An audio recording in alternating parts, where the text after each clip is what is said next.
கிராம மிஷனரி இயக்கம் வழங்கும் கிராமிய நேரம் என்ற இந்த நிகழ்ச்சிக்கு உங்களை அன்புடன் வரவேற்கிறோம்.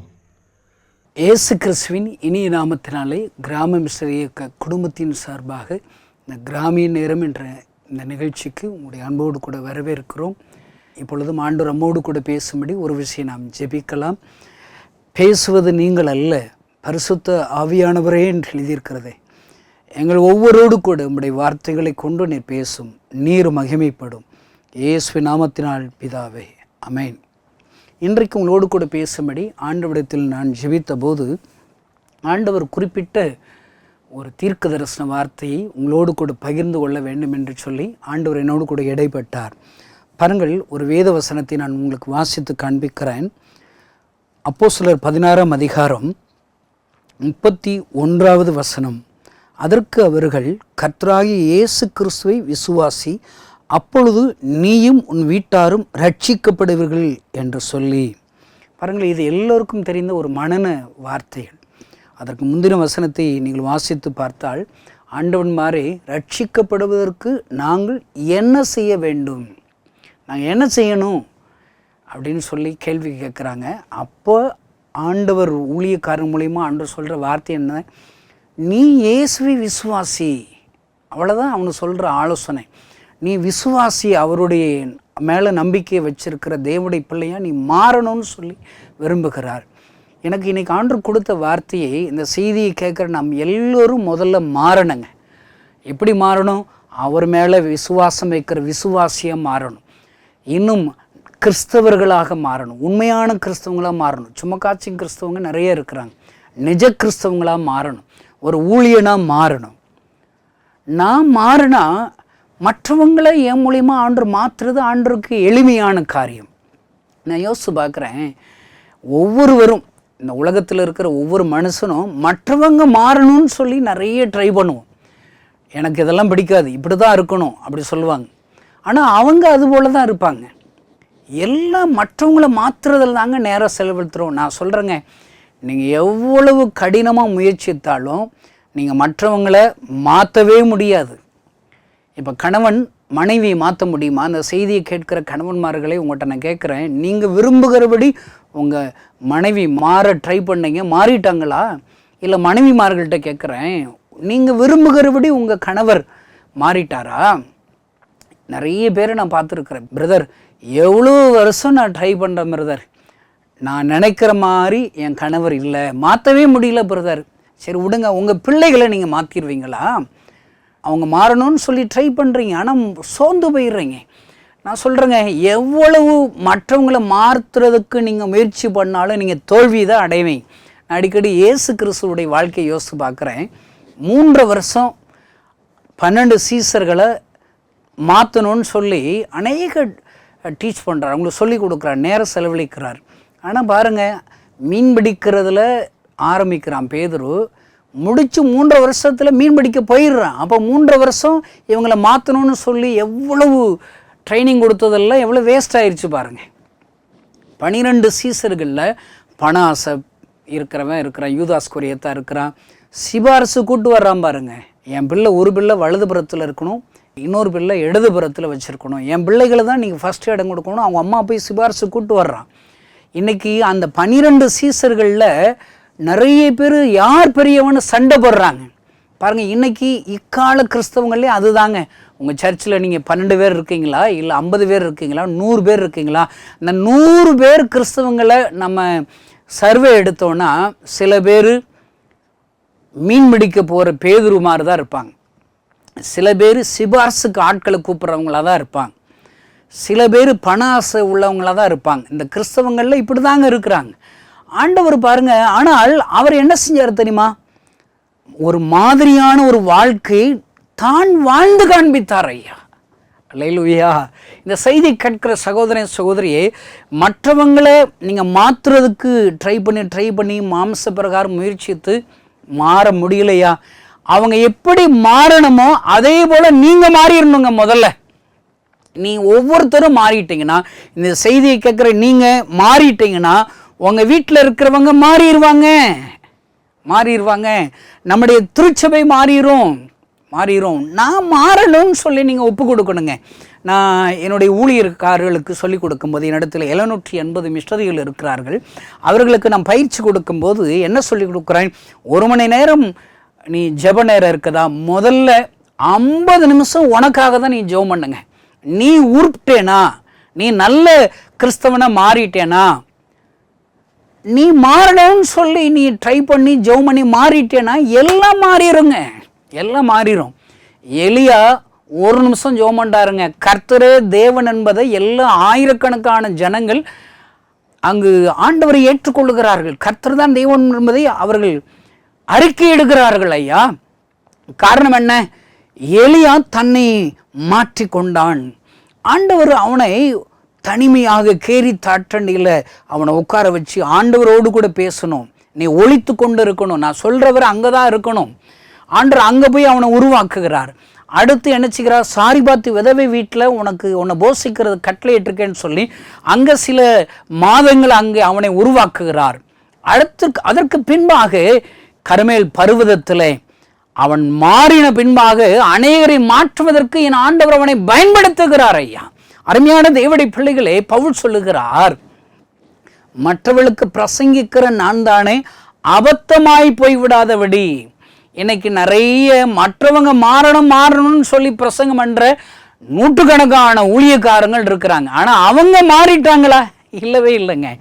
இன்னைக்கு மாற்றும்படி சொல்லுகிற பிரசங்கம் அல்ல, செய்து காண்பிக்கிற, சாட்சியாக வாழ்ந்து காண்பிக்கிற ஆண்டவருடைய பிள்ளைகள், ஊழியக்காரர்கள் இன்றைக்கு தேவை. ஐயா, அருமையான தேவனுடைய பிள்ளைகளை, இன்றைக்கு ஆண்டவர் உன்னோடு கூட பேசுகிற வார்த்தை என்ன தெரியுமா?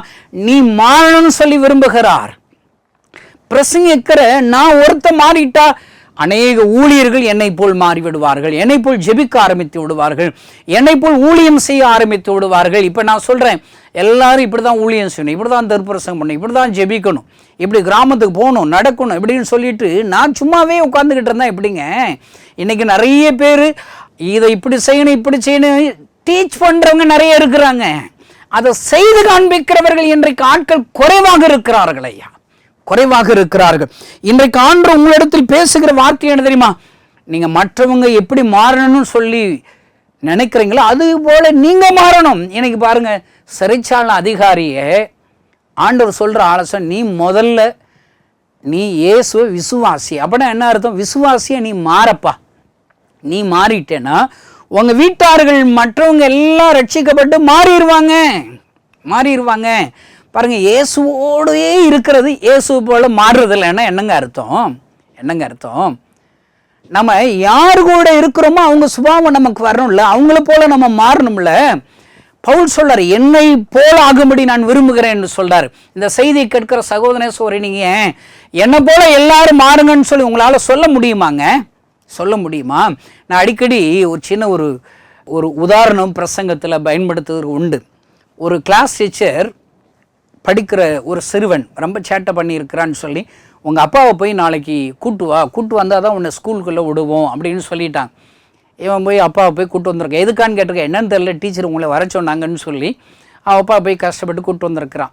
அந்த தகப்பனார் டீச்சர் வந்து, ஏங்க என்னை வர சொன்னேன்னு கேட்டால், உங்கள் பையன் ரொம்ப சேட்டை பண்ணுறாங்க, திருடுறான், அழிகிறப்புற திருடுறான், பென்சிலை திருடுறான், மற்றவங்க பேப்பரை நோட்புக்கை திருடுறான், அதனால் நீங்கள் உங்களை கூப்பிட்டு உங்கள் பையனை நீங்கள் கண்டிங்கன்னு சொல்ல நினச்சி தான் உங்களை கூப்பிட்டுன்னு இருக்கிறான். பாருங்கள், இந்த செய்தியை கேட்ட உடனே என் பையன் வகுப்பறையில் திருடுறானா அப்படின்னு சொல்லிட்டு டீச்சர் முன்னுக்கு படடி அடிச்சிருக்கார், சாகுறாப்புல அடிச்சிருக்கார், மிதிச்சிருக்கிறார். இந்த டீச்சருக்கு ரொம்ப கவலை.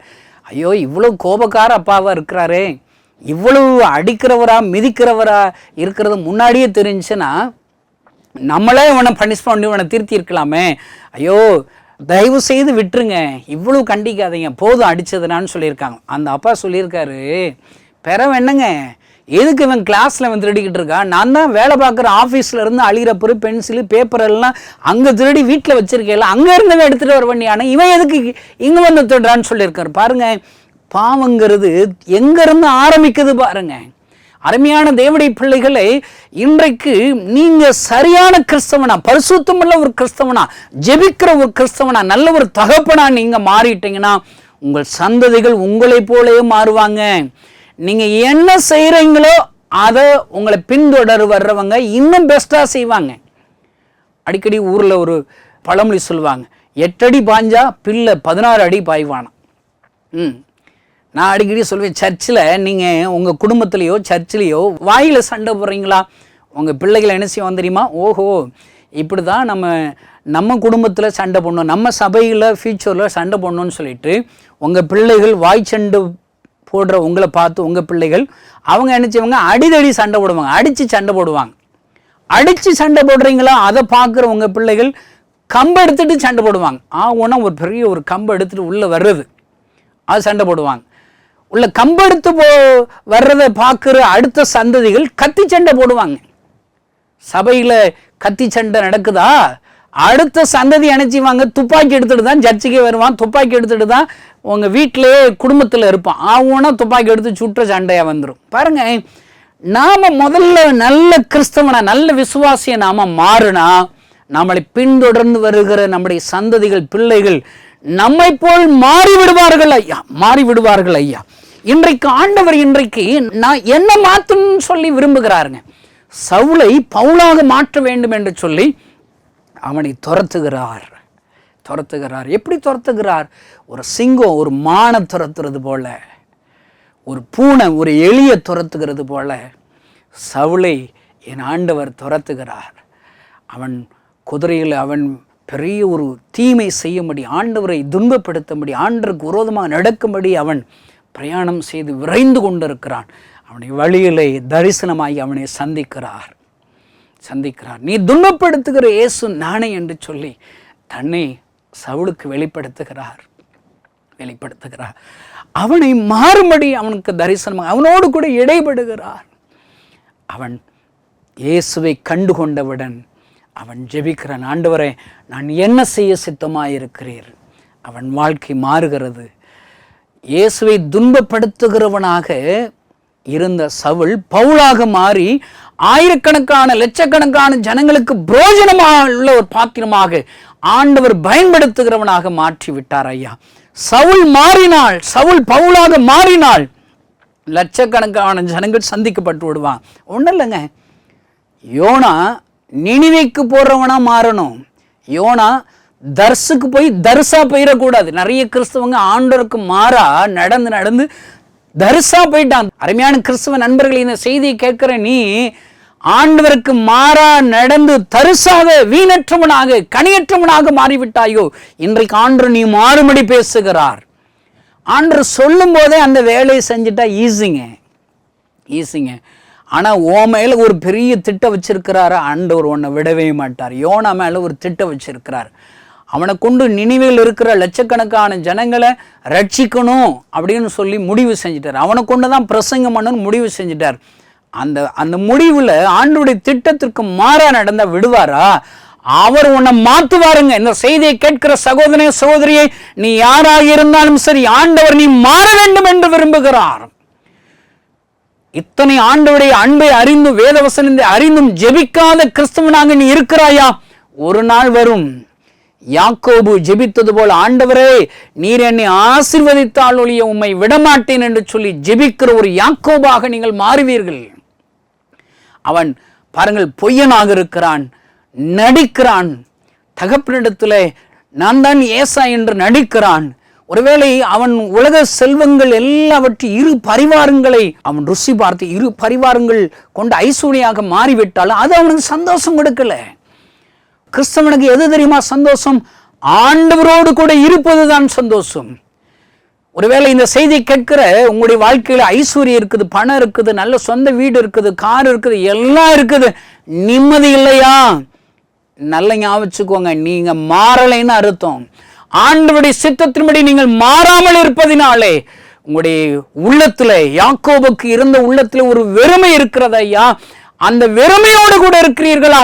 இன்றைக்கு யாக்கோபை போல உன்னை ஆண்டவர் கரத்திலே ஒப்பு கொடுக்கிற ஜெபிக்கிற கிறிஸ்தவனாக மாற வேண்டும் என்று விரும்புகிறார் ஐயா. ஒரு கிறிஸ்தவனுக்கு ஆசீர்வாதமேங்க ஆண்டவருடைய சித்தத்தை செய்வது தாங்க அவருடைய வாழ்க்கையை. யோனா மாறாவிட்டால் யோனாவை ஆண்டவர் துரத்துவார். ஒழுங்கா மாறி இருந்தா உண்மையா டிராவல் பண்ணி அழகா காத்தோட அங்கே ஒரு ட்ராவலில் நினிவே கப்பலில் ஏறிந்தானா தூங்கிட்டு கூட நினிவேல போய் முடிச்சிருக்கலாம். அங்கே போய் பிரசங்கம் பண்ணுறதெல்லாம் ஈஸி தான், ரொம்ப சோம்பேறி பிரசங்கம் தாங்க. இன்னும் 40 நாள் இருக்கு, நீங்கள் நாசமாக போயிடுவீங்க. இது வாயாங்க வலிக்க போகுது. நான் கிராமத்தில் என்ன பிரசங்கம் பண்ணேன், இயேசு உன்னை ஆசீர்வதிக்கிறார், இயேசு உன்னை விடுவிப்பார், இயேசு உங்களுக்கு சுகம் தருவார்னு சொல்லி பிரசங்கம் பண்ண வேண்டியதானங்க. அவன் ஆண்டவர் சித்தத்திற்கு தன்னை மாற்றுறதுக்கு ஒப்பு கொடுக்கல. ஆண்டவர் பார்த்தாரு, விடுவாரா? மீன் வயிற்றுக்குள்ள அவனை போய் விழுங்க செஞ்சு அங்கே அவனை மாற வைக்கிறார் பாருங்க. அங்கே என்ன இருக்கும்? மூத்திரம் இருக்கும், மோசன் இருக்கும், வாடை, நாத்தம், சாக்கடை. அப்படிப்பட்ட ஒரு வாழ்க்கைக்குள்ளாக போய் அவன் மனம் திரும்புகிறான், ஆண்டவருடைய அன்பை நினைவு கூறுகிறான். இளையகுமாரனுக்குங்க அவன் மணி அடிச்ச சாப்பாடு, தகப்பன் கூடயே நல்ல ஆசீர்வாதமான வாழ்க்கையிலே அவன் நல்லா இருக்க வேண்டியதானுங்க. சில பேருக்கு இருக்கிறது பிடிக்காதுங்க, ஆண்டு பிளஸ்டு ஒரு வாழ்க்கை பிடிக்காது, அதை விட்டு பிரிஞ்சு போகணும்னு நினைப்பாங்க. இளையகுமாரன் பிரிஞ்சு போகிறான். என்னாச்சு? பண்ணி மேய்க்க வேண்டிதான். அவன் பண்ணிக்கு போடுற தவிடு திங்கிறதுக்கு ஆசையாக இருக்கிறாங்க பாருங்க, ஆசையாக இருக்கிறான். ஒருவேளை அவன் மாற வேண்டும் ஐயா. இளையகுமாரனாக இருக்கிற அவன் மாறிவிட்டால் தகப்பன் மறுபடியுமா கட்டி அணைத்து முத்தமிட்டு பெரிய ஒரு விருந்துள்ள ஒரு வாழ்க்கை கொடுப்பதற்கு என் ஆண்டவர் ஆயத்தத்தோடு இருக்கிறார் ஐயா. அருமையான கிறிஸ்துவ நண்பர்களே, பின்மாற்றம் உள்ள யோனாவை போல மாற மனதில்லாமல் இருக்கிறீர்களோ? இளையகுமாரன் போன்ற ஒரு வாழ்க்கை வாழ்ந்து கொண்டு தகப்படைய அன்பை அறியாதபடி மாற மனதில்லாமல் இருக்கிறார். என் ஆண்டவர் உங்களை அழைக்கிறார் ஐயா. நீங்கள் மாறினால் அநேக ஆயிரங்கள் லட்சங்களுக்கு ஆசீர்வாதமாக உன்னை மாற்றி விடுவார் ஐயா. பிரயோஜனமற்ற ஒருத்தர் மாறினா எவ்வளோ லட்சக்கணக்கான ஜனங்களுக்கு பிரயோஜனமாக மாறிடுங்க. இஸ்ரவேல் ஜனங்கள் வனாந்திர பாதையில் ஆண்டவர் எப்படியாவது ஆண்டோடைய அன்பை அவங்க ருசி பார்ப்பாங்க, ஆண்டருக்கு நன்றி எறிதல் உள்ளவங்களை இருப்பாங்கன்னு சொல்லி எதிர்பார்க்குறாங்க பாருங்கள். எத்தனை வனாந்திர ஒரு வாழ்க்கை வாழ்ந்தாலும் அவங்க உள்ள எல்லாம் எகிப்தில் தான் இருக்குது. எங்களுக்கு வெங்காயத்தை நினைக்கிறோங்கிறாங்க, வெள்ளரிக்காயை நினைக்கிறாங்க. அங்கே இந்த மண்ணாவை தவிர எங்களுக்கு என்ன இருக்குது? மண்ணாவே அவங்களுக்கு சலிச்சு போயிடுதுங்க. நிறைய பேர் இப்போ இருக்கிற பிளஸ்டு ஆசீர்வாதங்கள் ஐஸ்வர்யங்கள் எல்லாம் சலிச்சு போயிடுது. இதை தவிர எங்களுக்கு என்ன இருக்குது? சொந்த வீடு இல்லாமல் ரயில்வே ஸ்டேஷனில் அங்கே ரோட்டு ஓரத்தில் எத்தனை பேர் படுத்து கிடக்காங்க, பல லட்சங்கள் ட்ரெஸ் இல்லாமல் சாப்பாடு இல்லாமல் கடுத்து கிடக்காம பாருங்கள். ஆண்டவர் நமக்கு ட்ரெஸ்ஸு கொடுத்துருக்காரு, வீடு கொடுத்துருக்கிறார். ஆனால் அந்த ஆசீர்வாதம் நமக்கு ஆசீர்வாதமாக தெரில. இந்த சொந்த வீடு, ஒரு வீடு தவிர எங்களுக்கு என்ன இருக்குதுங்க? கையில் ஒரு 100 பவன் நகை வச்சுருப்பாங்க. அவங்க சொல்கிற அழுத்துக்கிறப்ப 100 பவனை தவிர எங்களுக்கு ஒன்றுமே இல்லைங்க அப்படின்பாங்க. அவங்களுக்கு இருக்கிற ஆசீர்வாதம் சலிச்சு போயிடும். அவர்கள் இருதயம் மாறவில்லை ஐயா. வனாந்தரத்தில் இஸ்ரவேல் ஜனங்களுடைய இருதயம் மாறவே இல்லை. ஆண்டவரை பரீட்சை பார்க்கிறவர்கள் சோதிக்கிறார்கள் ஐயா. அருமையான தேவனுடைய பிள்ளைகளே, வானத்திற்கு பூமிக்கும் சகல அதிகாரம் படைத்து ஆண்டவர் உன்னை அழைத்திருக்கிறார். உன்னை பாவத்து அடிமையாகிருக்கிற உன்னை இவனையும் ஆண்டவர் விடுதலை ஆக்குகிறார். பாலும் தேனும் ஓடுகிற ஒரு காணானை வாக்கு பண்ணிருக்கிறார் ஐயா. அவ்வளவு பெரிய ஆசீர்வாதத்தை உனக்கு தருவதற்கு ஆண்டவர் உன்னிடத்தில் எதிர்பார்க்கிறது என்ன?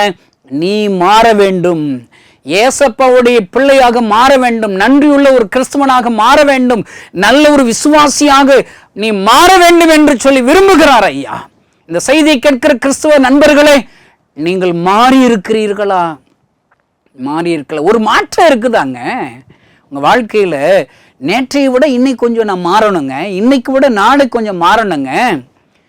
பவுல் சொல்றாரு, காலத்தை பார்த்தா போதகனாக இருக்கணும்.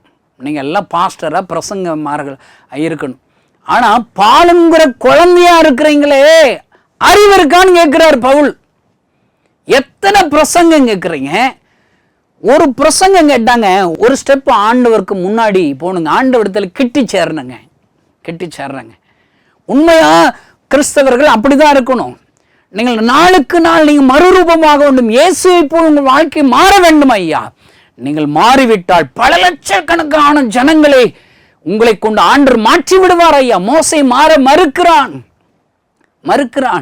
ஐயோ, என்னை ஜனங்கள் நம்ப மாட்டார்களே. சொல்றான், எனக்கு திக்கு வாய் பேச தெரியாதே. அவன் சொல்றான், ஆண்டவர் அவன் கூட இருந்து சண்டே கிளாஸ் எடுக்கிறாருங்க. இல்லைப்பா, நான் உன் கூட இருப்பேன், உன்னை பயன்படுத்துவேன்ப்பா. கோலை கீழே போட்டு பாருங்கிறாரு, பாம்பாக மாறுது. பாம்பு வாழை பிடிங்கிறாரு, மறுபடியும் கோலாக மாறுது. கையை நீட்ட சொல்கிறாரு, குஷ்டம் வருது, கையை மடக்க சொல்கிறாரு, குஷ்டம் போயிடுது. எவ்வளோ ஒரு சண்டே கிளாஸ் எடுக்கிறாரு பாருங்க. எப்படியாவது அநேக காரியங்களை சொல்லி கொடுத்து மோசே தம்முடைய பாரதிய சுமக்கிற ஊழியக்காரனாக மாறணும்னு சொல்லி எதிர்பார்க்கிறார். ஐயா, அருமையான தேவடி பிள்ளைகளை, உங்கள் மத்தியில் பேசுகிற என்னுடைய பேர் கணேசன். என்னை ஆண்டு மாற்றி இருக்கிறார் ஐயா. அவருடைய பிள்ளையாக மாற்றி இருக்கிறார். அவருடைய விசுவாசியாக நான் மாறி இருக்கிறேன் ஐயா. நான் மாறுவதற்கு ஆண்டவர் செய்த அற்புதங்கள் என்ன தெரியுமா? சும்மா ஒரு 2 இன்சிடென்ட் தாங்க. நான் ஊழியக்காரன் முதல்ல ஒரு கிராமத்துக்கு எட்டெடுத்து வைப்பதற்கு 2 அற்புதம் தான். ஒன்று என்ன, என் ஹார்ட்டில் ஓட்ட விழுந்து டாக்டர் 6 மாதத்தில் செத்து போயிடுவேன்னு சொல்லிட்டார். எல்லா இடங்கள் போய் ஒன்றும் நடக்கலை. சாகிற நிலைமை, கட்டாயம் செத்து போயிருங்கிற நிலைமையில் சாகுறது சாக போகிறோம், இந்த கிறிஸ்தவங்க கும்பிட்ற சாமியை கும்பிட்டுட்டு சாவமேன்னு சொல்லி சர்ச்சுக்கு வந்தேங்க. அவங்க பண்ணுற பிரசங்கம் புரியாது, அவங்க பாடுற பாட்டு புரியாது. நான் கடைசியாக ஜோம் பண்ணும்போது ஒரே 1 நிமிஷம் ஜோம் பண்ணுவாங்க. ஏசப்பா எனக்கு உயிர் தாங்க, நீங்கள் தான் நல்ல கடவுள்னு சொல்கிறாங்கன்னு சொல்லி 1 நிமிஷம் ஜோம் பண்ணுவாங்க. நல்ல கவனிங்க, 5 வாரம் சர்ச்சுக்கு போய் 5 நிமிஷம் நான் ஜோம் பண்ணுங்க. 5 நிமிஷம் தாங்க ஏசப்பாட்ட பேசினேன். அந்த 5 நிமிஷத்தில் இந்த கணேசனை ஏசப்பா மாற்றிட்டாருங்க. சிகரெட் குடிப்பேன், அந்த பழக்க வழக்கம் என்னை விட்டு போயிடுச்சு. சாராயம் குடிக்கிற பழக்க வழக்கம் போயிடுச்சு. நான் மாறிட்டேங்க. ஒரு பெரிய ஒரு சந்தோஷம், இந்த உலகம் தர முடியாத ஒரு பெரிய சந்தோஷம். 5 நிமிஷம் ஏசப்பாட்ட பேசுனதுனால ஏசப்பா எனக்கு கொடுத்தாரு. இன்றைக்கு நிறைய கிறிஸ்தவர்கள் போட்டி போடுறவங்க, பதவி சண்டை போடுறவங்க, பண ஆசை உள்ளவங்க, கிறிஸ்தவன் பேர் வச்சுக்கிட்டு குடிக்கிறவங்க, என் ஆண்டவருடைய நாமத்தை தூசிக்கிறவர்களை பார்த்து நான் வேதனைப்படுகிறேன். ஐயோ, 5 நிமிடம் பேசுன என் வாழ்க்கையை, இந்த கணேசனுடைய வாழ்க்கையை இயேசுவால் மாற்ற முடிகிறது. அருமையான கிறிஸ்துவ நண்பர்களே, எத்தனை வருஷம் நீங்கள் சர்ச்சுக்கு போய் உங்கள் வாழ்க்கை மாறவில்லையோ, என் ஆண்டவரை நீங்கள் துக்கப்படுத்துகிறீர்கள் ஐயா. உங்கள் நிமித்தமாக என் ஆண்டவர் நாமம் தூசிக்கப்படுகிறதோ. ஆண்டவர் இந்த கணேசனை மாற்றிவிட்டார். 5 நிமிஷம் பேசினேன், சந்தோஷம், சமாதானம். மறுபடியும் டாக்டர்கிட்ட போய் செக் பண்ணால் டாக்டர் சொன்னார், உங்கள் சரீரத்தில் வியாதி இருந்ததுக்கான சின்ன அறிகுறி கூட இல்லை என்று சொல்லிவிட்டார். இன்றைக்கு நான் உயிரோடு கூட இருக்கிறேன். ஏசப்போடைய அன்பு ருசி பார்த்தேன் ஐயா. ஐயோ, டாக்டர் சொன்னார் வியாதி இருந்ததுக்கான சின்ன அறிகுறி கூட இல்லை என்று சொல்லிவிட்டார். ஏசப்பா எத்தனை பெரிய அற்புதம்! இந்த கிறிஸ்தவங்க ஆண்டவர் அருமையான ஆண்டவர், அற்புதம் செய்கிற ஆண்டவர். சாக கடந்த அந்த கணேசன் உயிர் கொடுத்துட்டாரே. நான் மாறினேன், ஆண்டவருடைய பிள்ளையாக மாறின. இயேசுவுக்கு என் வாழ்க்கை அர்ப்பணித்த கொஞ்ச நாள் நல்லா இருந்தேங்க. கொஞ்ச நாள் சந்தேகப்பட்டு அவரை மறுதலித்து விட்டேன். இயேசுதான் கடவுள் என்பதற்கு என்ன நிச்சயம் என்று மறுதலித்து விட்டேன். பாருங்கள், மறுபடியும் என்னுடைய எல்லா கெட்ட பழக்கம் வந்துருச்சுங்க. ஆனாலும் என் கிராமத்தில் பாலடைந்த கட்டிடத்தில் தூங்குகிற பழக்கம். தூங்கி எந்திரிச்சு வீட்டிற்கு போக வேண்டும் என்று ஆயத்தத்தோடு இருந்தபோது என் கண்கள் முன்பாக ஒரு மனிதரை பார்த்தேன். அவர் வெண்ணாடி அணிந்தவராய், உலகத்தில் உள்ள எல்லா ஜனங்களுக்கு அழுது கொண்டே இருக்கிறவராய் என் கண்கள் முன்பாக தரிசனமானார். அவர் யார் என்று தெரியாது. அவரை பார்க்கும்போது உலகத்தில் உள்ள எல்லா ஜனங்களுக்கும் அவர் அழுகிறார். நானே தேவன், என்னை தவிர வேறு தேவர்களே, நான் இந்த ஜனங்களுக்காக பரிதபிக்கிறேன். என்னால் படைக்கப்பட்ட என் ஜனங்கள் இவளை ஆசீர்வதிக்க விரும்புகிறேன், சந்தோஷம் தர விரும்புகிறேன், சமாதானம் தர விரும்புகிறேன், வியாதிகளை சுகமாக்கும்படி விரும்புகிறேன். ஆனால் யாருமே என்கிட்ட வரமாட்டாங்களே, என்னாலே இல்லாமல் எங்கோ போய் கொண்டிருக்கிறார்களே என்று சொல்லி ஒரு மனிதர் அழுது கொண்டே இருந்தார். அவர் அழுகிறதை பார்த்து என்ன அறியாமல் நானும் அழ ஆரம்பித்து விட்டேன். அழுகிற சத்தம் பக்கத்தில் உள்ள ஒரு அம்மா கேட்டு கதவை தட்டும் போது நான் அழுதுகிட்டே இருக்கிறேன்னு தெரியும். பார்த்தா அந்த மனிதரை காணவே இல்லை. அந்த தரிசனத்திற்கு பின்பாக என் மனதில் கேள்வி, உலகத்தில் உள்ள எல்லா ஜனங்களுக்கும் ஒருவர் அழுகிறாரே, அவர் யார் என்ற கேள்வி. பஸ் ஸ்டாண்டு போனால் கூட்டமாக இருக்கிற ஜனங்களை பார்த்தா மறுபடியும் அந்த அழுகிற சத்தம் வந்துச்சு. பஜாரில் போனால் கூட்டமாக இருக்கிற இடத்த பார்த்த உடனே மறுபடியும் அந்த அழுகிற சத்தம் வந்துச்சு. எந்த ஜனக்கூட்டத்தின் மத்தியிலே போனாலும் அந்த அழுகிற சத்தம் என்னை துரத்தி கொண்டே இருந்தது. யாரோ ஒருவர் அழுகிறார், அவர் யாரென்று தெரியவில்லை என்ற கேள்வியோடு இருந்தபோது ஒரு பைபிள் படிக்கிற ஒரு மனிதரை சந்தித்த போது என்னுடைய சந்தேகத்தை தீர்த்தேன். பைபிளாக படிக்கிறீங்களே, இப்படி ஒரு மனுஷர் அழுது கொண்டே இருக்கிறார், அவர் யார் என்று தெரியவில்லை என்று இடத்தில் கேட்டபோது முதலாக இயேசுவை பற்றி எனக்கு பிரசங்கித்தார். நிறைய வசனத்தை எனக்கு வாசிக்க காண்பித்தார். ஆச்சரியமாக இருந்தது. இந்த வசனத்தை நான் வாசித்த வசனத்தின்படி தான் அவர் அழுகிறாரு. இப்படி தான் அவருடைய அழுகிற சத்தம் என் காதில் கேட்குதுன்னு சொன்னேன். அப்போ தான் அவர் சொன்னார், உலகத்தில் உள்ள எல்லாருக்கா ஒரு மனுஷர் அழுகிறார் என்றால் அவர் ஒரு மனிதர் அல்ல, அவர் தான் இயேசு கிறிஸ்து என்று எனக்கு சொல்லிக் கொடுத்தார். என் ஆண்டவர் என்னை அவருடைய பிள்ளையாக மாற்றுவதற்கு, சந்தேகத்தில் இருக்கிற என்னை மாற்றுவதற்கு தோமா சந்தேகப்பட்டான். அப்படிப்பட்ட சந்தேகப்பட்ட தோமாவை அவருடைய ஊழியக்காரனாக மாற்றுவதற்கு தரிசனமானது போல என்னை மாற்றுவதற்கு என் கண்கள் முன்பாக அவர் தரிசனமானார். நான் மாறி அவர் கைகளை ஒப்பு கொடுத்தேன். ஐயா ஏசப்பா, உலகத்தில் உள்ள எல்லா ஜனங்களுக்காக கண்ணீர் வடிக்கிறீரோ, என் கண்ணீரை துடைத்து ஆண்டவர் நீர் கண்ணீர் வடிக்கிறீர்களோ ஏசப்பா, என் நம்முடைய கைகளில் ஒப்பு கொடுக்கிறேன் என்று சொல்லி என்னை முழுசுமாக அவருடைய பிள்ளையாக, அவருடைய விசுவாசியாக, அவருடைய ஊழியக்காரனாக அவர் கைகளில் என் வாழ்க்கையை அர்ப்பணித்தேன். ஐயா, விளைவு நான் அவரை விசுவாசித்ததினாலே எனக்குரிய அநேக ரட்சிக்கப்பட்டிருக்கிறார்கள், என் குடும்பமும் ரட்சிக்கப்பட்டு இருக்கிறது. ஒருவேளை என்னை கொண்டு லட்சக்கணக்கான ஜனங்கள் ரட்சிக்கப்படுகிறார்கள். நான் மாறினதினால் லட்சங்களை மாற்றுகிற ஒரு பாத்திரமாக என் ஆண்டவர் மாற்றிவிட்டார். இந்த சத்தத்தை கேட்கிற சகோதர சகோதரியை, நீ மாறினால் லட்சங்களை என் ஆண்டவர் மாற்ற முடியும். ஐயா, ஒரு மோசே மாறினால் லட்சக்கணக்கான ஜனங்களை என் ஆண்டவர் வழிநடத்த முடியும். ஐயா, ஒரு சவுல் பவுலாக மாறினால் லட்சங்களுக்கான ஜனங்களை மாற்ற முடியும். ஐயா, இந்த செய்தி கேட்கிற நண்பர்களே, ஆண்டவரே என்னை மாற்றும், நான் மாற விரும்புகிறேன் என்று சொல்லி ஒப்பு கொடுப்பீர்கள். ஆனால் அதே ஆண்டவர் உங்களை கொண்டு மகிமையான காரியத்தை செய்வார். கண்களை மூடி நாம் ஜெபிப்போம். பரலோகத்தில் இருக்கிற எங்கள் நல்ல தகப்பனே, ஆண்டவரே என்னை முழுவதுமாக அர்ப்பணிக்கிறேன். ஆண்டவரை என்னை மாற்றும் ஆண்டவரே, என்னை உம்முடைய பிள்ளையாக மாற்றும் ஆண்டவரே, என்னை உம்முடைய விசுவாசியாக மாற்றும் ஆண்டவரே. ஏதாயும் ஒரு விதத்தில் என்னால் என்ற ஊழியம் செய்யும்படி ஒரு ஊழியக்காரனாக மாற்றும் ஆண்டவரே. உம்மை போல் என்னை மாற்றும் ஆண்டவரே. நான் மாறினால் என்னை சுற்றிலும் இருக்கிற எல்லா ஜனங்களையும் உம்மால் மாற்ற முடியுமே. நான் மாற உதவி செய்வீராக. நான் மற்றவர்கள் எப்படி மாற வேண்டும் என்று நினைக்கிறேனோ அப்படிப்பட்டவனாக முதலாவது நான் மாற எனக்கு உதவி செய்யும். நீர் மகிமைப்படும் இயேசுவின் நாமத்தினால் பிதாவே, ஆமென். இந்த செய்தியின் மூலம் தேவன் உங்களோடு இடைப்பட்டிருப்பார் என்று விசுவாசிக்கிறோம். நீங்களும் எங்களோடு இணைந்து தேவனுடைய பணியில் தோள் கொடுக்க விரும்புகிறீர்களா? கீழ்கண்ட எங்கள் ஊழிய திட்டங்களுக்காக ஜெபிக்க முன்வரலாமே. தமிழ்நாடு மற்றும் பிற மாநிலங்களிலும் ஆலயம் கட்ட தேவையாயுள்ள 1000 கிராமங்களில் இடம் வாங்கி ஆலயம் கட்டப்பட ரூபாய் 5 லட்சமோ அல்லது அதில் ஒரு பகுதியையோ கொடுத்து ஆலயம் கட்டி கொடுப்போர் எழும்ப ஜெபியுங்கள். சூனேமியால் எலிசாவிற்கு ஒரு அறை வீட்டை கட்டி கொடுத்தது போல புதிய மிஷனரிகள் தங்கி பயிற்சி எடுப்பதற்கு ரூபாய் 2 லட்சம் கொடுத்து ஒரு மிஷனரி வீட்டை கட்டி கொடுப்போர் எழும்ப ஜெபியுங்கள். நாம் சந்திக்கும் வாலிபர்கள் மற்றும் ஆரம்ப விசுவாசிகளை கிறிஸ்துவுக்குள் வளரச் செய்ய ரூபாய் 300 கொடுத்து ஒரு வேதாகமமோ அல்லது அதற்கு மேற்பட்ட வேதாகமங்களையோ வாங்கி கொடுப்போர் எழும்ப ஜெபியுங்கள். நாம் பணி செய்யும் 8 மாநிலங்களிலும் உள்ள முழுநேர மிஷனரிகளை மாதந்தோறும் ரூபாய் 10,000 கொடுத்தோ அல்லது இயன்ற காணிக்கையை கொடுத்தோ தாங்குவோர் எழும்ப ஜெபியுங்கள். தமிழ்நாடு மற்றும் பிற மாநிலங்களிலும் துரிதமாக சுவிசேஷம் அறிவிக்கவும் பின்தொடர் பணிக்காகவும் சுவிசேஷ வாகனங்கள் வாங்கி கொடுப்போர் எழும்ப ஜெபியுங்கள். மேலும் எங்களோடு தொடர்பு கொள்ள விரும்பினால் திரையில் காணும் எமது முகவரியை குறித்துக் கொள்ளுங்கள். கிராம மிஷனரி இயக்கம், தபால் பெட்டி எண் 51, விருதுநகர் 626001. இந்த நிகழ்ச்சியையோ அல்லது எங்கள் ஊழியத்தையோ நீங்கள் தாங்க விரும்பினால் கீழ்காணும் தொலைபேசி எண்ணை தொடர்பு கொள்ளலாம். 73780004 73 78 000 444. கர்த்தர் தாமே உங்களை ஆசீர்வதிப்பாராக.